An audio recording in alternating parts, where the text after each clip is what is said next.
Dear friends, welcome to this virtual Christmas Solidarity campaign.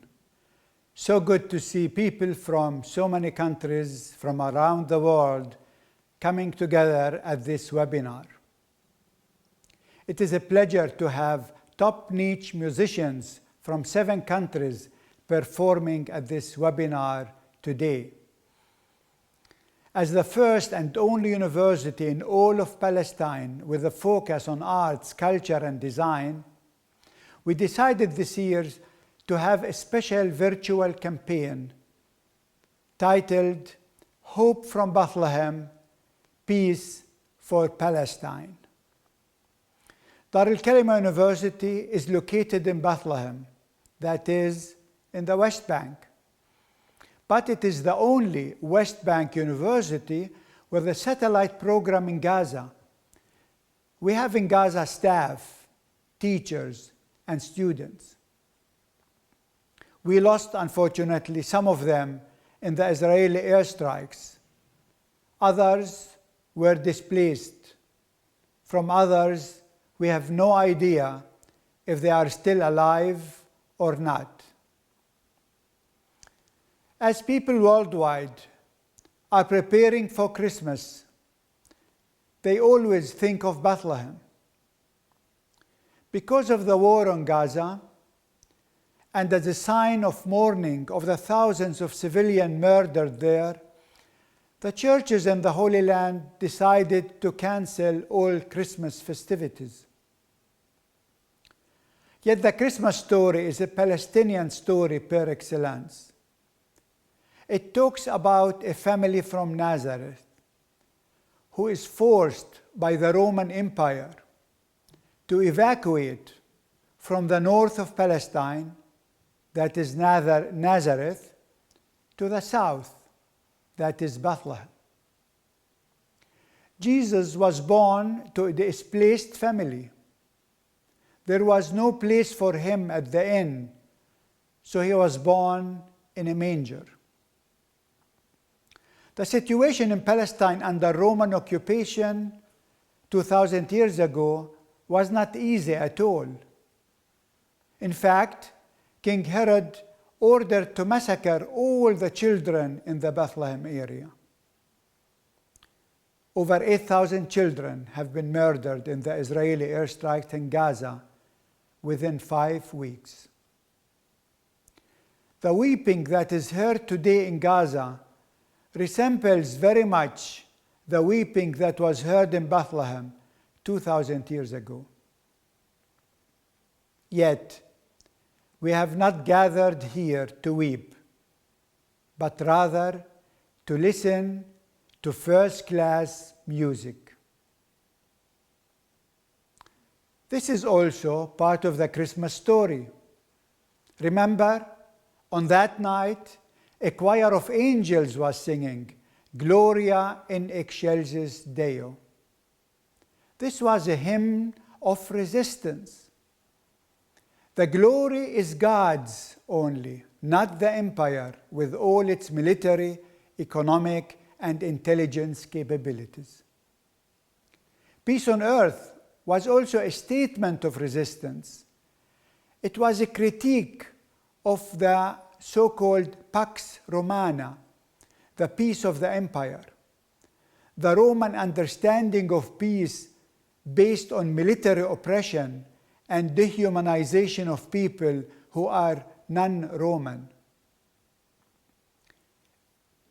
The peace that the angels declared was a peace based on justice, human dignity, and equality. The child of Bethlehem, who experienced military oppression, displacement, and I'm sure traumatization, grew up preaching, "Blessed are the peacemakers," not the peace talkers, by the way, declared freedom to the captives and justice to those downtrodden.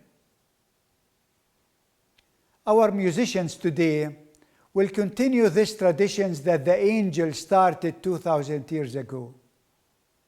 They will sing declaring a culture of life in the face of this culture of death.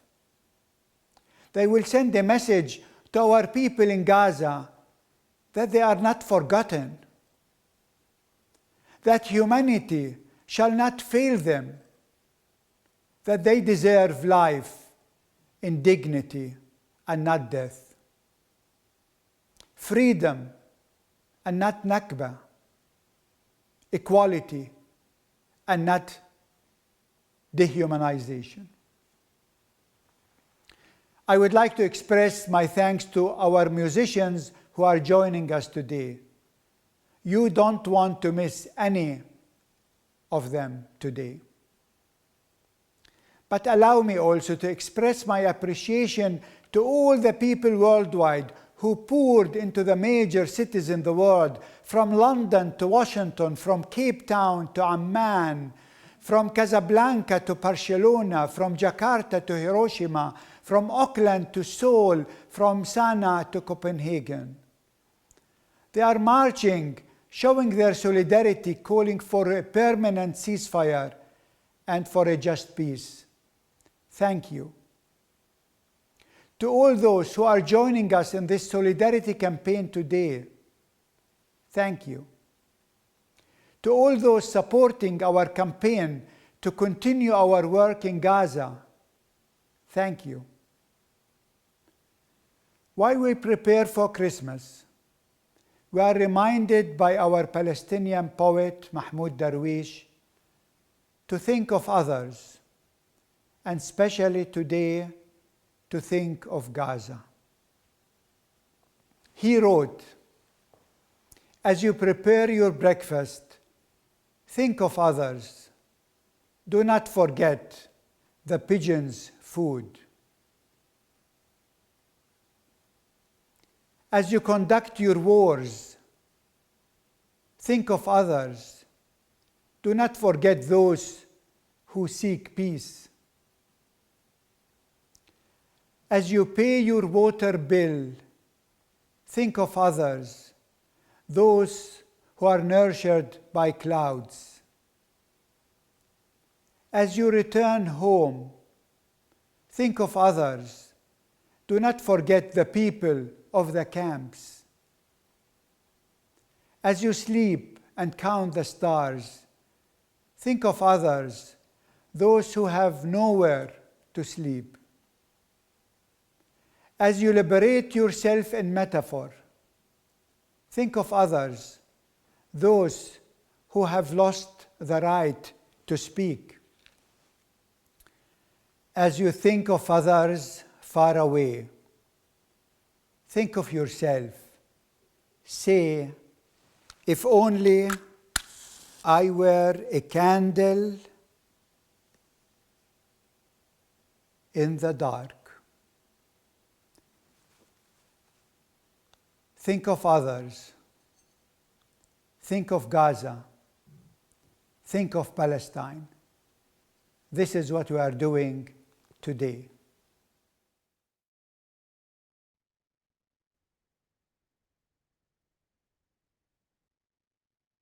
I would like to draw your attention to the painting that we chose for this event.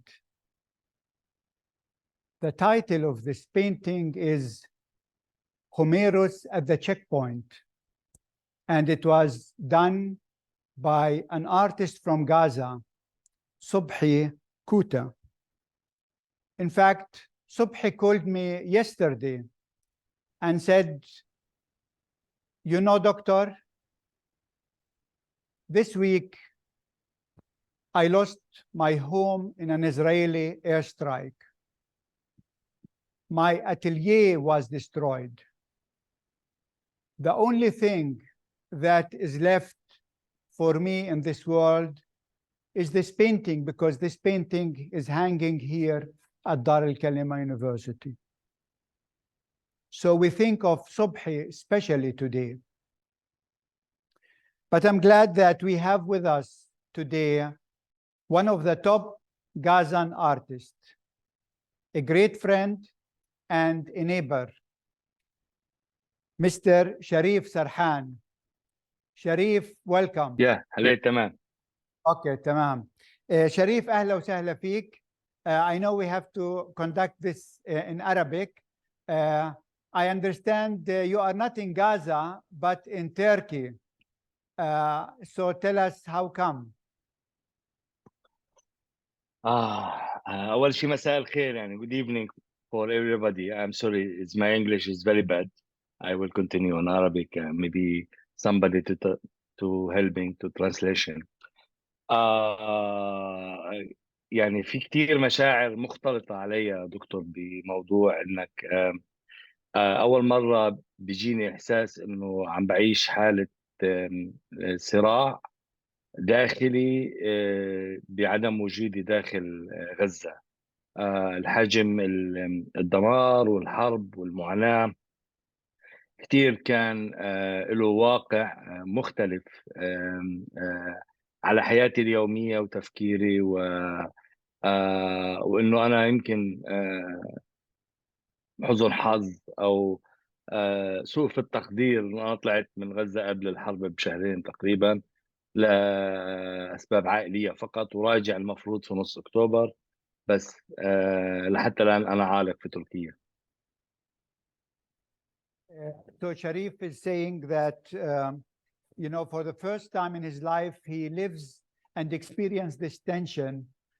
His heart is in Gaza but his body is in Turkey because he left Gaza to Turkey for private matters, and he was supposed to return mid-October, and then the war came in between. شريف يا ريت إذا ممكن تحكي لنا عن الحياة الثقافية في غزة قبل الحرب الأخيرة، لأنه بفكر في ناس بيعرفوش كيف الحياة الثقافية في غزة. أعتقد إنه المشهد الثقافي خاصة الفني، ولأنه إحنا كمان جيران وعم نشتغل بنفس الكارير أو نفس المجال الفني تبعنا. بجوز وانت كمان تعرف دكتور انه شكل الحياة كان شوية عم بتطور وبيختلف، وبوجود مساحات بغزة كان بيساعد كثير من الفنانين سواء الطلاب أو المحترفين في إنه ينتجوا مشاريعهم الفنية. كان في حراك منيح إلى حد ما رغم كل التحديات اللي كانت مربوطة بأدوات الحصار اللي كان مفروض على غزة واللي لازال مفروض كمان على غزة. بس في تأثير كبير على حياة الناس الثقافية والفنية خلال فترة الحصار. بس كلنا بنحاول كفنانين او كمساحات انه نتجاوزها ونتغلب عليها بانه نكون بنجد بدائل لانتاج العمل الفني وابرازه للعالم. Sharif is saying actually in spite of the 16 years of Gaza being besieged, in the last years, there has been a growing space for artistic articulation in Gaza. Sharif actually is the director of our partner organization. They are called Shababik, and they are partner in this event today. He is saying that he saw how young people were more and more trying to express themselves in Gaza. شريف تعرف إشي شو صار بشبابيك؟ أنا أول ما صارت الحرب كنت بفكر بثلاث شغلات بعائلتي، يعني إخواني وأصدقائي. الشغلة الثانية كنت بفكر في بيتي شو الوضع فيه، والإشي الثالث شبابيك. الأصدقاء والعيلة كنت كل يوم أنا بحاول أتصل معاهم رغم صعوبة الاتصال. كمان البيت يعني كان في ضرر بسيط لمنزلي بسبب القصف في الجيران اللي حواليا والآخري. كان ضايل أهم شيء إنه أطمئن على شبابيك، خاصة إنه شبابيك جنب الشفاء، جنب مستشفى الشفاء، وهي بمكان كتير صعب الوصول له.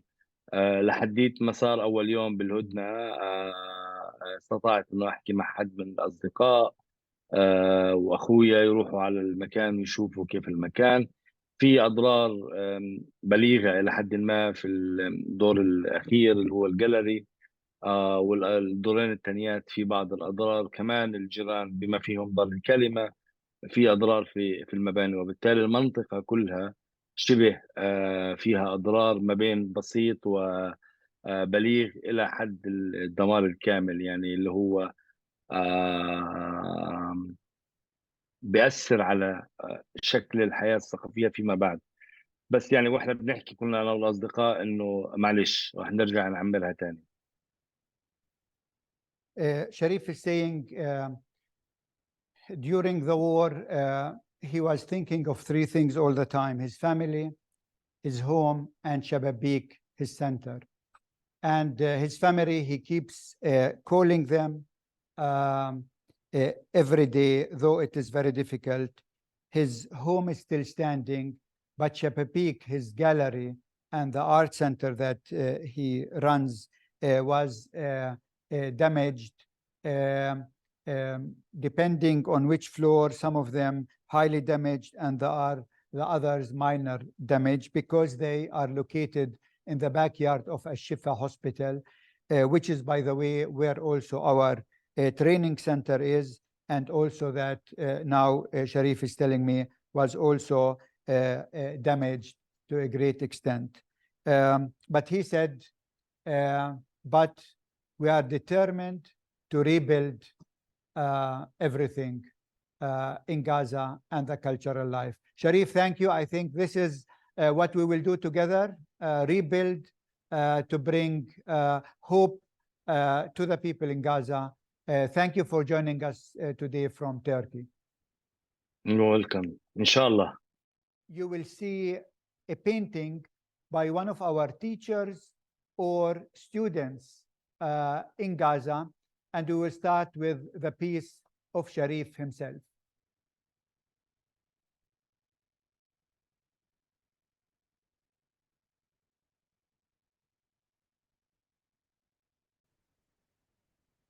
We have with us today people from 43 countries across the world.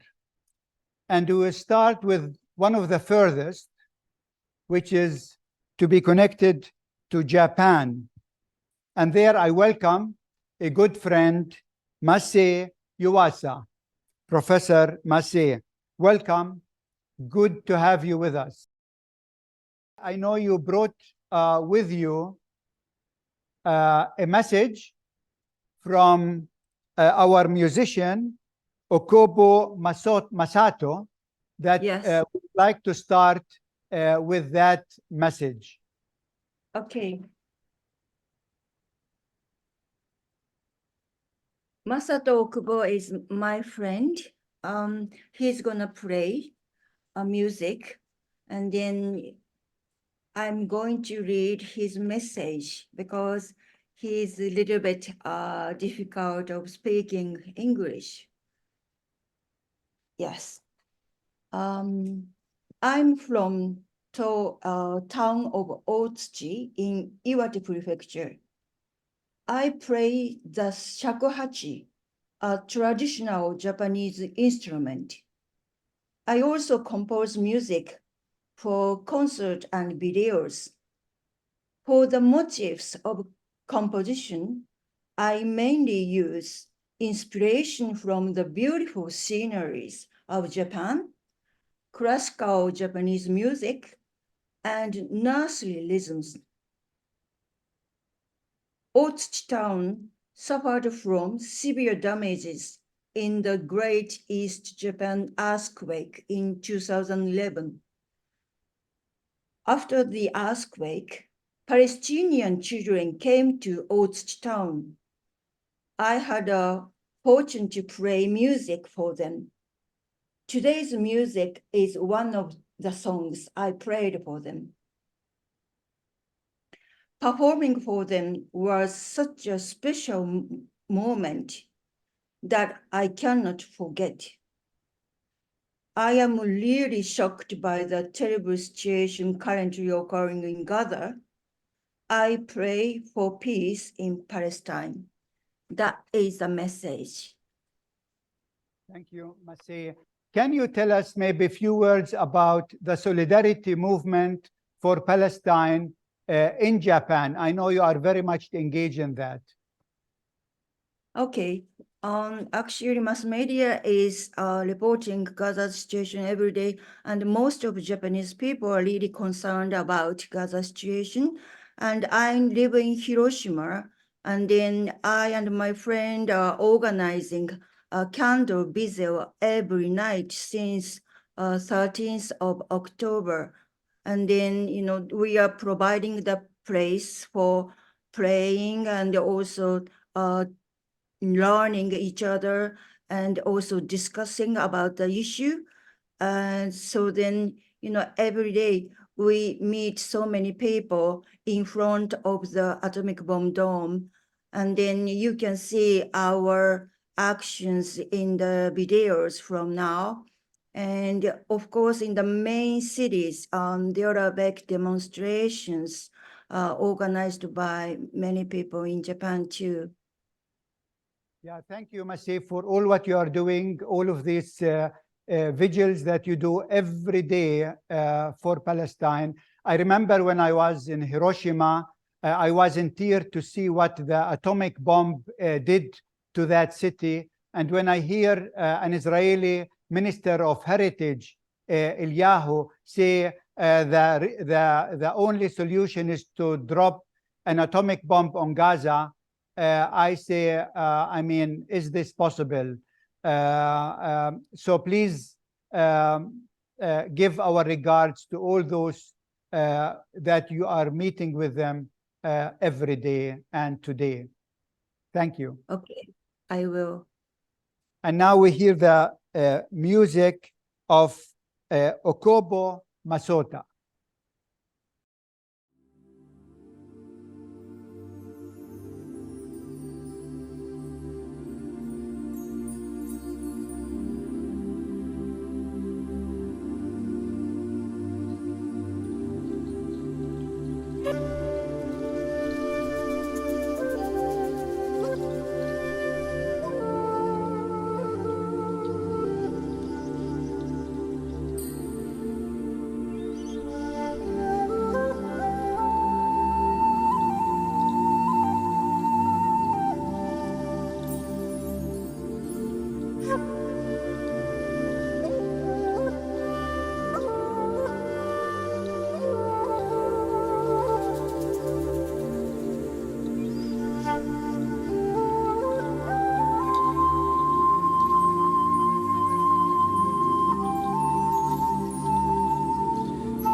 This painting that we saw just now is from Hiba Zakut, one of the Gazan artists that was killed, murdered with her family in an Israeli airstrike.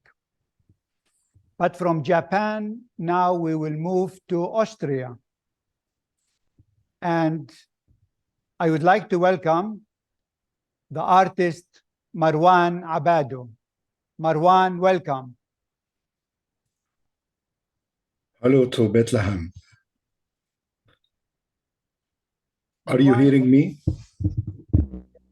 Marwan, you were born to a family who in 1948 lost their home in the Nakba.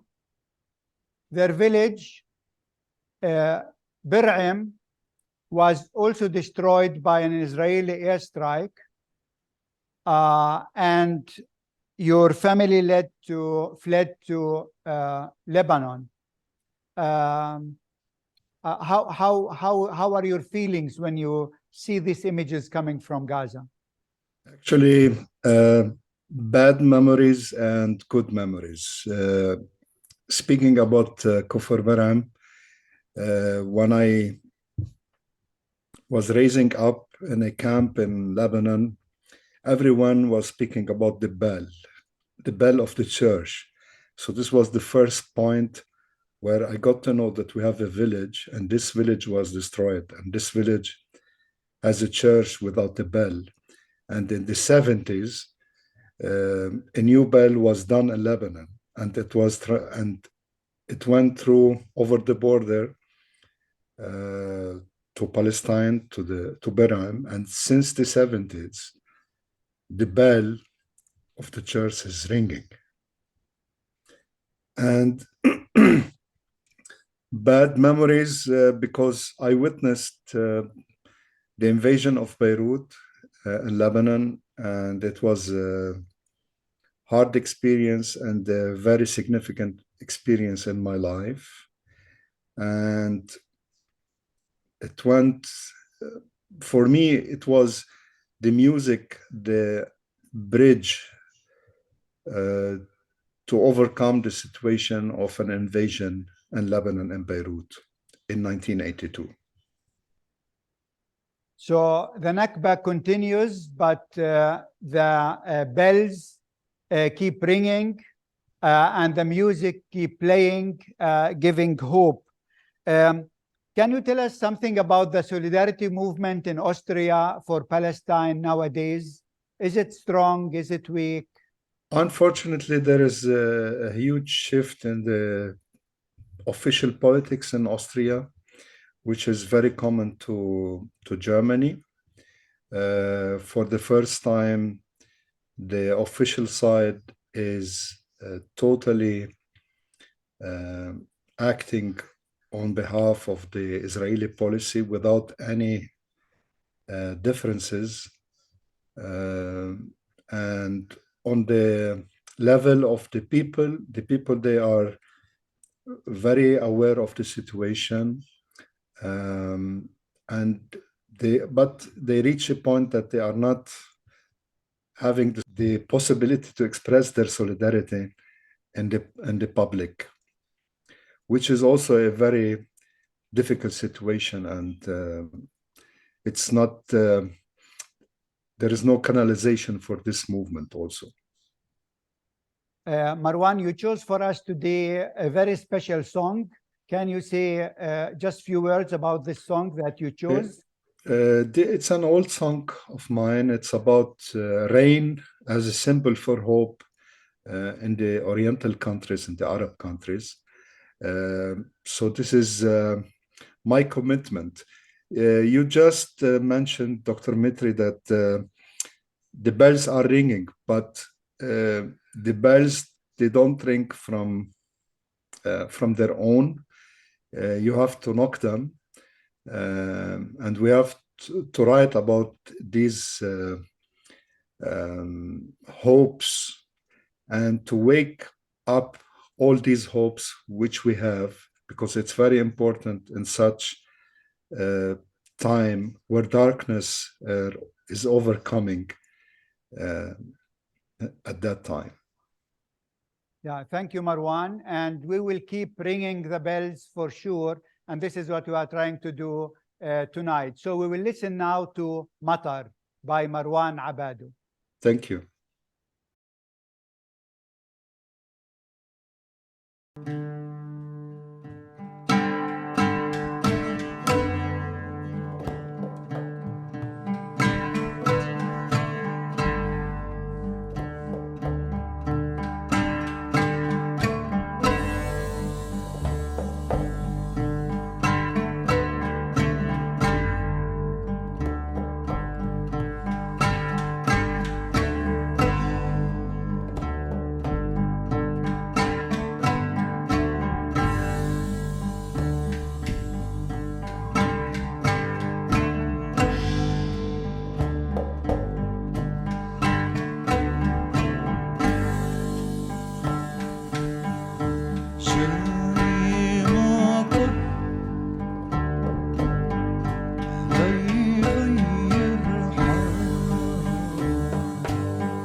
From Austria, we moved to the United States, to California, and there I welcome George Lammam. Hi, nice to be here. Hi, George. Welcome and good to have you with us. Thanks for having me. George, also, you come from a family that experienced the Nakba, and I'm sure that the images you see coming out of Gaza also moves you. I know your father was dealing his life, all of his life, with the memories of the Nakba. Can you share with us a few words on that, please?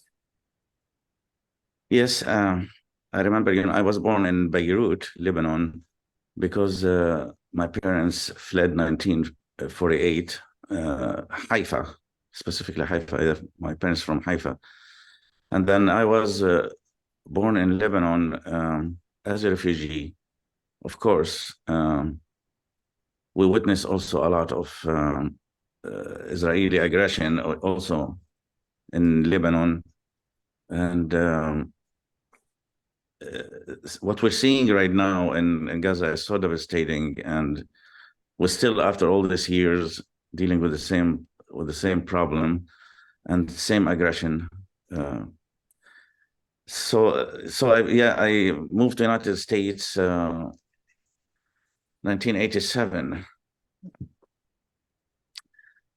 So here in San Francisco specifically, we have a lot of demonstration. We have a lot of events supporting the Palestinian and the cause in Gaza. Yeah, George, this was actually my next question. How does it feel to live in the United States, where on the one hand you have a strong support for Israel from the government, and yet on grassroots level, there is a strong solidarity movement with Palestine? How do you deal with this tension? It's always a battle, actually, because, as you know, the mainstream media in the United States is always supportive of Israel, and they always make excuses about, specifically when they bomb hospitals or they bomb ambulances. They say the Hamas fighters are there and we have to go after them. But in San Francisco, a very progressive city, and we've seen so many demonstrations. Every Saturday there's a demonstration in San Francisco solidarity with the Palestinians.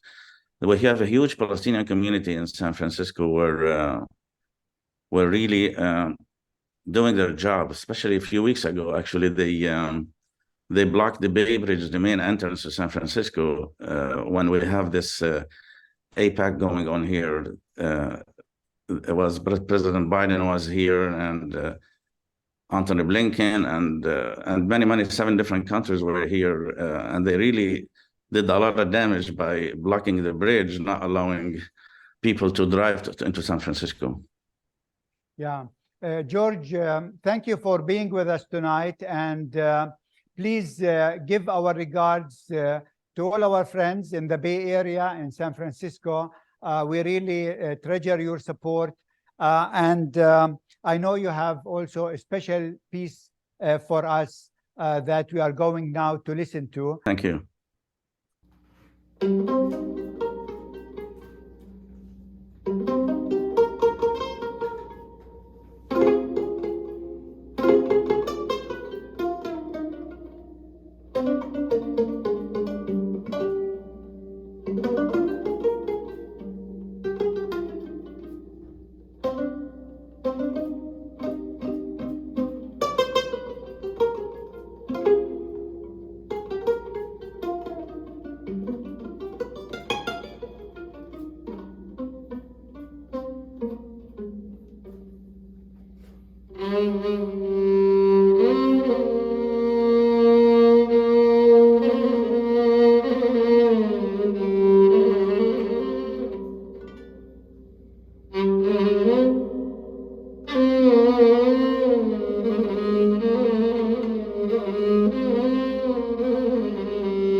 Let us move now from the US to the UK. And it's a pleasure to welcome a good friend, Garth Hewitt from the United Kingdom. Garth, welcome.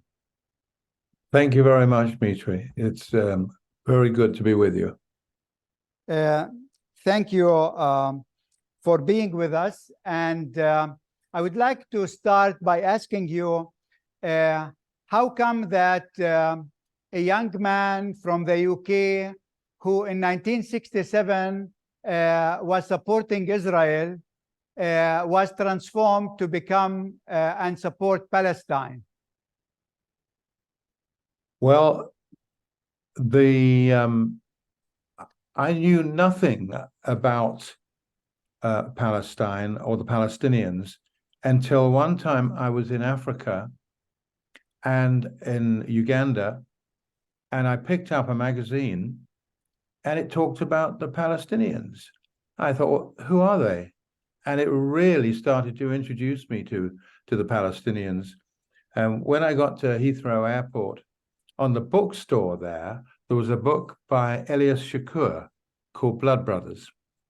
And I picked that up and discovered that I was just discovering a whole journey that I had not seen. And later I linked up with him and had him over to a festival. But in the late 80s, I started to write songs about Palestine. The first one was called Where is the Land of Palestine? Which interestingly, people are starting to pick up again now. But there's been a journey of writing songs, because every time you write one, you then find out something else. And then we see the horrors of what's happening now. Yeah. Garth, I know you might be one of the few artists who have been to Gaza. Yes. Can you tell us something about your memories of Gaza? Yes. In fact, I've been to Gaza quite a few times, because the charity that I founded, called the Amos Trust, we became a partner to the Al-Ali hospital. And in fact, the first time I went to Al-Ali, there were Israeli soldiers up high somewhere and firing down at people. And I literally came in with the wounded being rushed past me. And that was my introduction at Al-Ali. But so we've kept the link. I came over on many occasions, bringing groups of people so that they could see what was happening in Gaza and understand a bit about it. And also came over to meet with Yasser Arafat. The bishop, Ria, the Anglican bishop, he invited me to come with other clergy and to meet with Yasser Arafat. And they asked if I'd sing a song. And I sang one called "O Palestine." And that was somewhere down in south of Gaza, I think.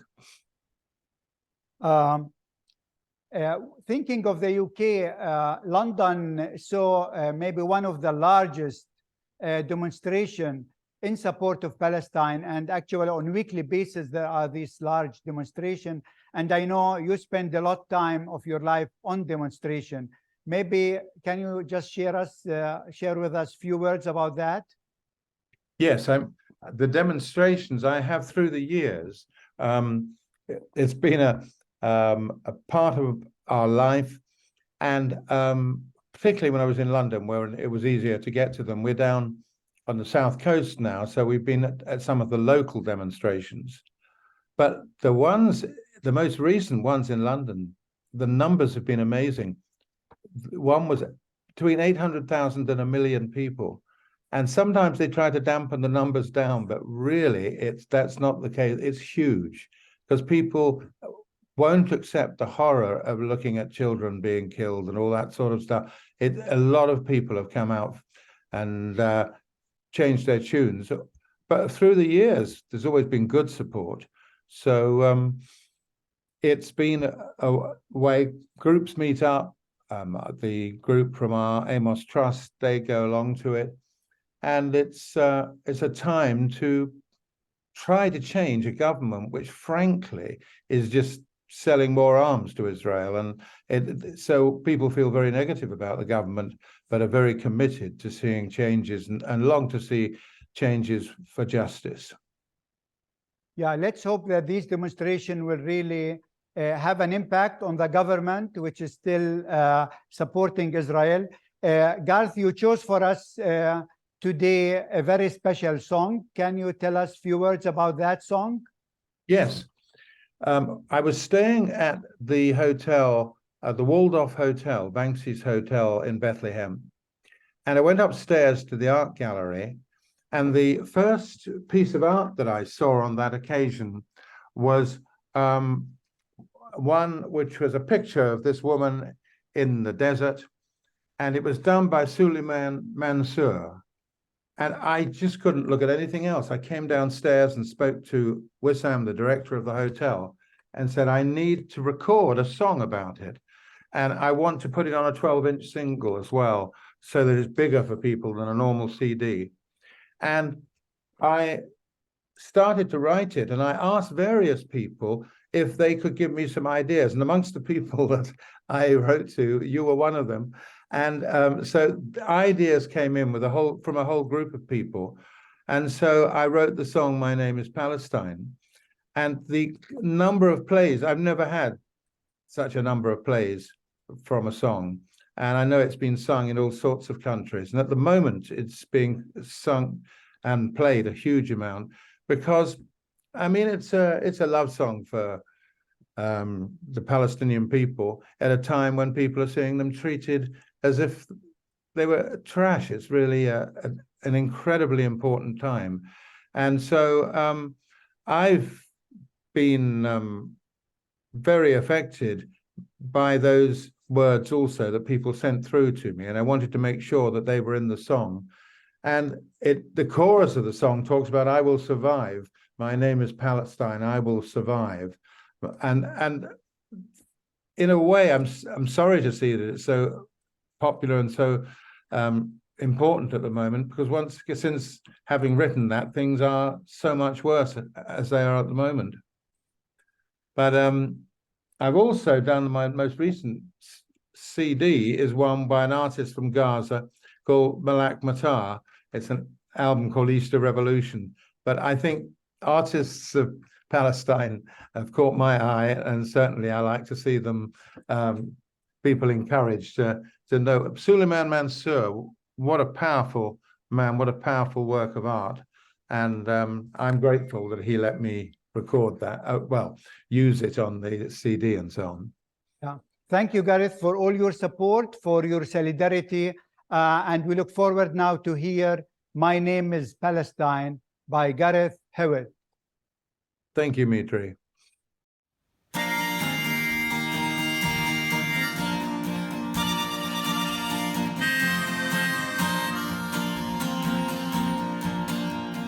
voice cries out in the wilderness. I hear her call, but I don't know her name. The voice cries again in the wilderness. My name is Palestine, I will remain. She's holding a flag so very high, raises her voice with such a strong cry. She's a symbol of a people who refuse to die. Says, my name is Palestine, I will survive. I will survive, I will survive.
from the UK, we move now to South Africa. And I would like to welcome Sipho Mapuze. Sipho, welcome. Thank you very much, Dr. Mitri, and everybody else who's on the show. And Gareth, what a beautiful words. Yes, indeed, Palestine will survive. You know, it's a lovely song. Thank you for inviting me, and I'm grateful that I'm part of this thing because it means so much to me. It's historic as well for me to be part of this. Yeah, thank you, Sipho. You know, South Africa has a very special place in our hearts as Palestinian because we feel we have so much in common. We experienced settler colonialism. We experienced apartheid. We are still experiencing it, in fact. And I know you have been a strong voice for human rights and in the anti-apartheid movement. Can you share with us something about, you know, these days when you were still fighting for against the apartheid in South Africa? Yeah, thank you very much. One of the things I'd like to add is that Palestine remains very, very close to our hearts, not only as a country, but also as a people, because we've experienced and we're sharing the same kind of oppression. You know, I'm also very grateful that, you know, I belong to a people that have experienced and understood what apartheid means and how it is strong to stand up against tyranny and brutality, which is what we have seen what's happening in Gaza. And my role, and I believe that the role of the artists in general, is to disseminate the kind of information that create consciousness within people. Because if people are not conscious of their own surrounding and what their neighbors are experiencing, then we've lost a sense of humanity. For me, to have a minister like ours is gratifying because it's always very important to speak truth to power. You know, as Nelson Mandela had taught us, and once Nelson Mandela taught us that we can speak truth to power, then we were able to take these challenges up to a system which we called apartheid. And by all intents and purposes, we galvanized ourselves and we had support from other parts of the world. We had people from Palestine, we had people in the UK, people in the United States, all over the world who understood that apartheid cannot survive and it cannot be allowed to continue.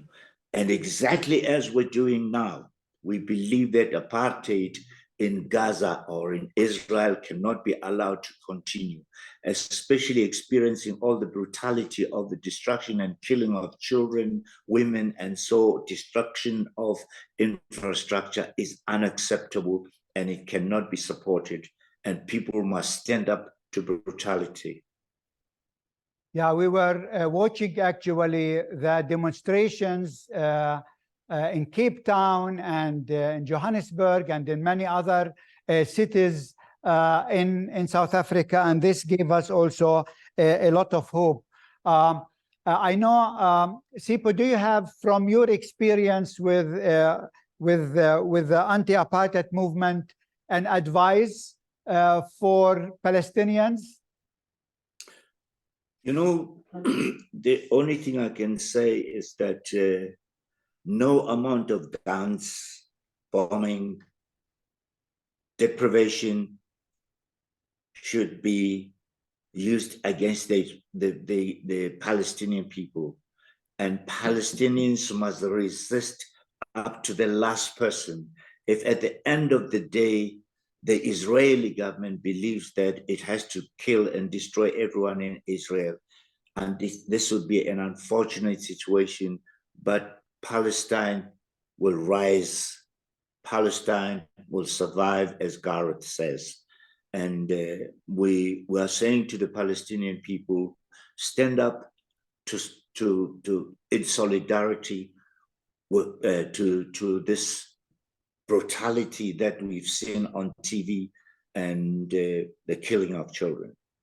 Thank you. I would like to tell people to look you up and the songs you have been written for South Africa and for Palestine. Yeah. Maybe mention the song that you wanted us to hear, but unfortunately it didn't work. The song that I really wanted people to hear is a song that, in fact, there were two songs that I put forward. One of them being a song where Nelson Mandela made a speech at the dock. And the second one is a song that says, what about tomorrow? You know, what about tomorrow? Today will be guns and everything. However, do we think about tomorrow? Thank you. And there is a song, a South African song called Freedom is Coming. And I think with this hope, we will stand together until everyone is free in South Africa as well as in Palestine. Thank you, Sipho, for being with us. Thank you for inviting me. Thank you.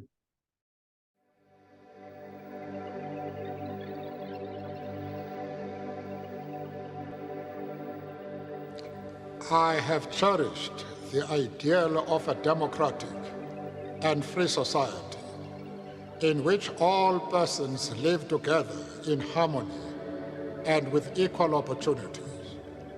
It is an ideal which I hope to live for and to achieve.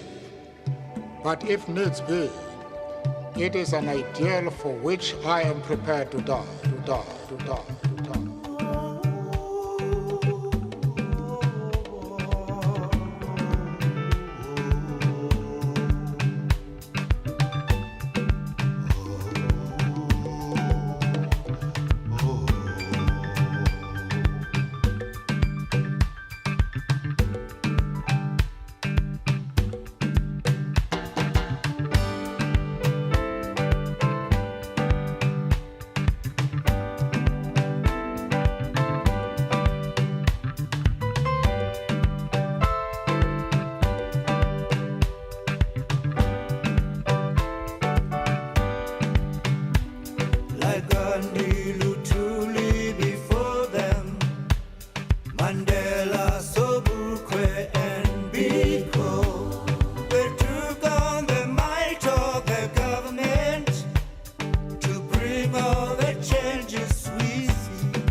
So from South Africa, in the south, we move all the way to the north, and this time to Norway.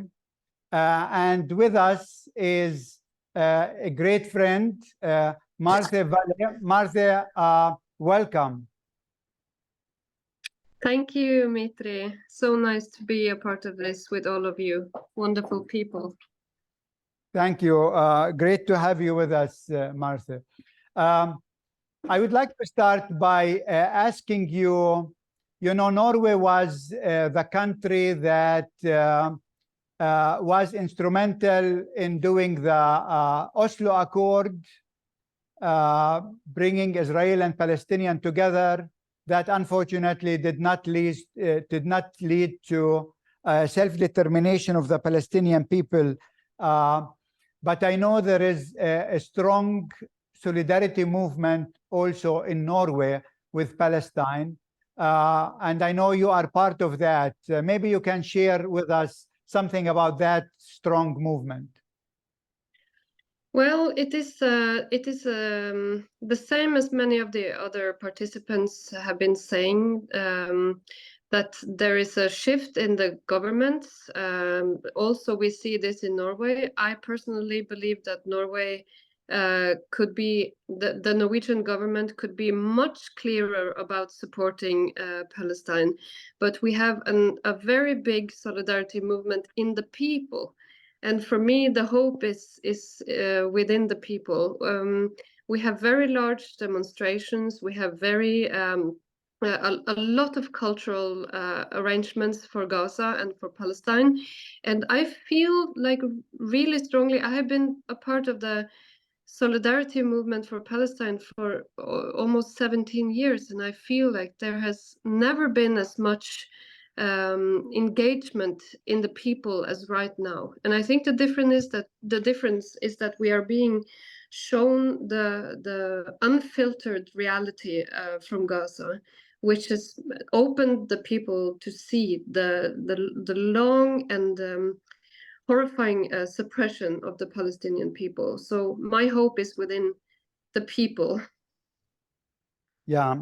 Martha, you have been to Palestine several times, and I know you have lots of memories from your visits.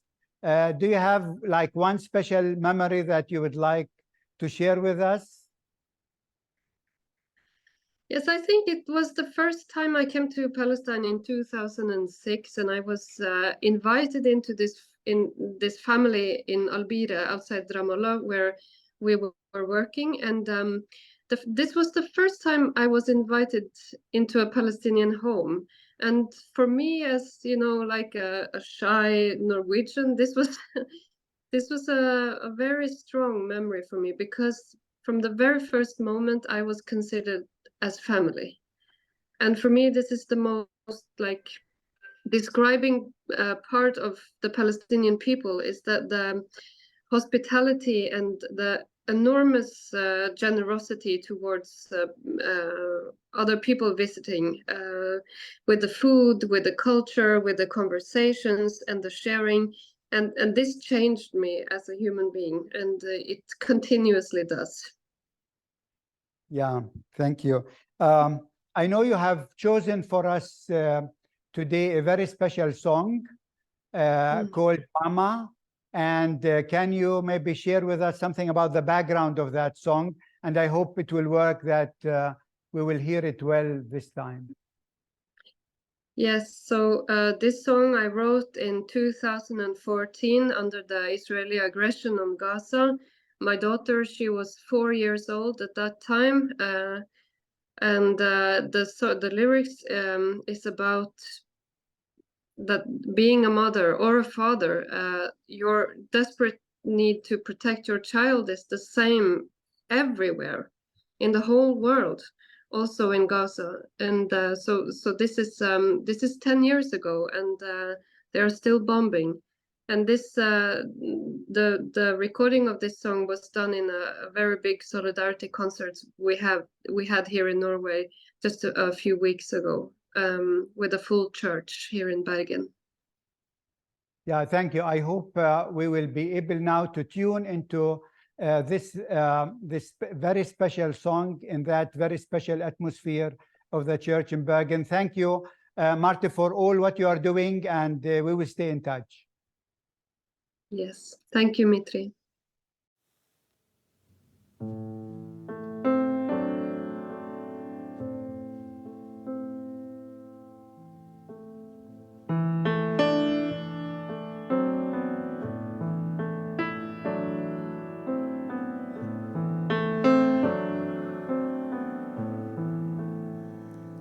Jeg har ei jente som 4 år.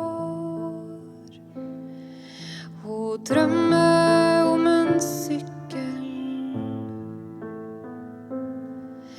Når natta kjem, lukker vi hver en dag.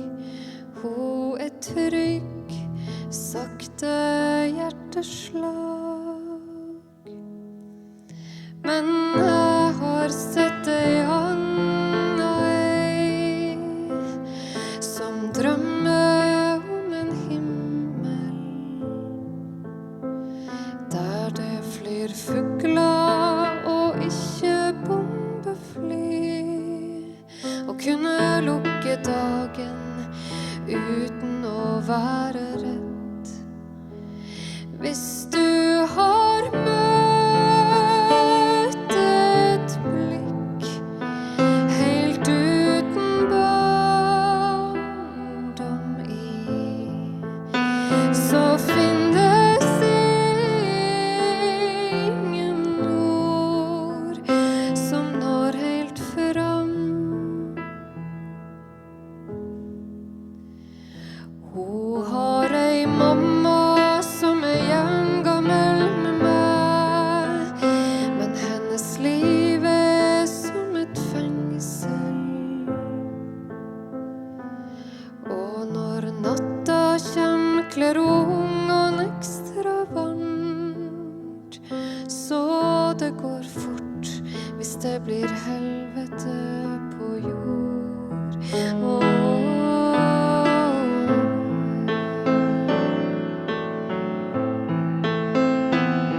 We started this event with a voice from Gaza, a visual artist, and with Shababik, a partner of us in this event.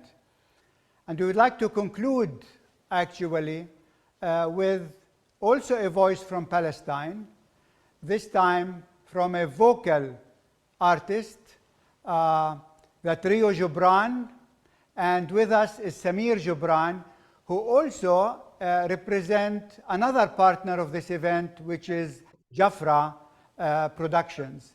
Samir, welcome. Thank you so much. Thank you, my dear Mitri. Thanks for all the artists that are joining us in this amazing project and in this hard moments. Samir, I'm not sure if you are right now in Turkey or in Palestine. I know you have tomorrow or after tomorrow a big concert in Turkey. I was in Turkey, in Istanbul, 5 days ago. We did a beautiful concert, and it was solidarity for the Red Crescent Society. And we're coming back again in Istanbul and in Ankara in 5 days for another 2 shows. And we keep going for this coming 2 years. We decided as Trio Gibran that all the coming concerts for us in the 2 years that are coming will be donation for the Red Crescent Society for a project for the victims in Gaza. Yeah, thank you, Samir, for all what you are doing. As an accomplished artist in Palestine, what is your advice for artists in the world? What do you expect from them? How can they be more effective in supporting Palestine? I mean, from my experience having some collaborations with international artists, like I remember now Roger Waters from the Pink Floyd, we had with him 2 or 3 collaborations. We know what is the effect that Roger Waters is making when he goes on stage in front of thousands of people speaking loudly about Palestine. I think even if I was born in Sweden with curly hair and golden brown hair, if I'm getting to a career, I would really and definitely it shows a very honest, and I would choose the Palestinian cause. Because each artist in his career, he should hold something with him very deep for the humanity. And today, what is happening in Palestine is the biggest unhumanity thing that is happening in all over the world. So I do at least ask from every artist, even if he doesn't want to compose or to sing, but maybe just before he goes on stage, to let the public stand for 1 minute silence to remember the victims that are passing every moment. It's very hard for me now to talk about how to make music, because for me, music is the silence between the notes. And today, the silence is that loud. Today, the smell of the blood is that powerful, that it's enough in every concert, 1 minute of a silence between the notes for the memorial of the Palestinians. Indeed, the silence is deafening. Thank you, Samir, for all what you are doing. Thank you for being a strong supporter of this event. All the best for your concert in Istanbul in 5 days, and we will stay in touch. And Thank you. we have a very special also piece now from Trio Gibran that you selected for us. Thank you so much, dear Mitri, and thanks for all the artists. Thank you.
Dara al-Kalima Gaza Training Center started in late 2019 with a vision to empower the next generation of young talented individuals and artists in Gaza.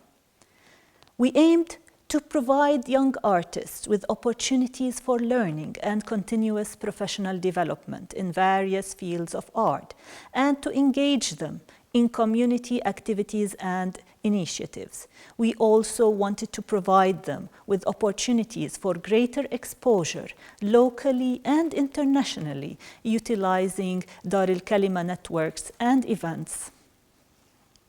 Starting a training center in Gaza was in essence a leap of faith. We put our goals ahead of us and we started taking baby steps towards achieving them. While the world was hit by COVID-19, we embarked on renovating a small old house in Gaza, which we now call our home, which represents a free zone for young people to express themselves and explore their talents. Although a relatively new center in Gaza, we were able to establish a strong presence and active partnerships with other local art organizations and a community of young students with exceptional talent and artistic inclinations.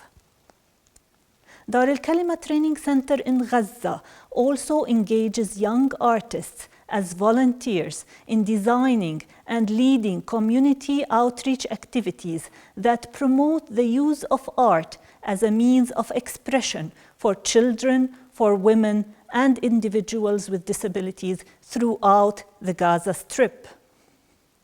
Over the past 3 years, our center in Gaza has provided more than 20 training courses for more than 300 participants and has reached more than 2,000 children through outreach activities led by young artists. Our center in Gaza has also organized 10 collective exhibitions and provided more than 25 young artists with production scholarships and financial awards for their artwork. As of today, and since the beginning of the war, we are unfortunately unable to reach our center in Gaza City, but we believe it sustained severe collateral damage due to the fact that it is located very close to Al-Shifa medical compound. We are deeply saddened that due to the ongoing war in Gaza, we have lost 2 of our young volunteers, Muhammad Qriqa and Halim al-Kahlout, whom we have very fond memories with and have been part of our community in Gaza. Our staff in Gaza, including our newly appointed center manager, Rana al-Batrawi, who was in Bethlehem just 2 days before the war, and our volunteers and our friends are now displaced in the south of the Gaza Strip and are living in dire conditions due to the war, with many having lost almost everything, including close family members, relatives, and their homes in Gaza City. We continue to keep them in our prayers, and we hope for their safety. We also hope to return and to rebuild our beloved center and community in Gaza, and your support to our mission will always be appreciated.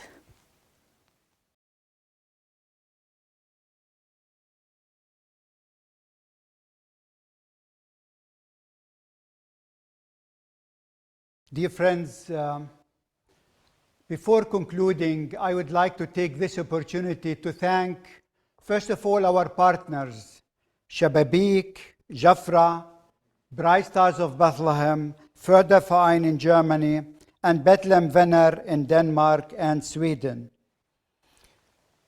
Your support, your friendship, your partnership means a lot to us. I would like to thank especially the artists who donated their time and talent and music for this good cause. Thank you, every one of you. I would like to thank our team at Dara al-Kalima University who put this together. We ask your support for the art program in Gaza. Once there is an opportunity to go in, our staff there are just waiting to be able to start, to restart, to rebuild, because hope should prevail and not destruction. The last piece that we will hear will be from the Olive Branch Choir here in Bethlehem, conducted with the pianist, our staff and teacher, Ramzi Shomali. But before listening to that concluding piece, I would like to say, as you prepare for Christmas and light your Christmas tree, think of Gaza, those who dwell in the dark. And as you prepare your Christmas gifts, think of Gaza, who deserve life and life in abundance. Thank you.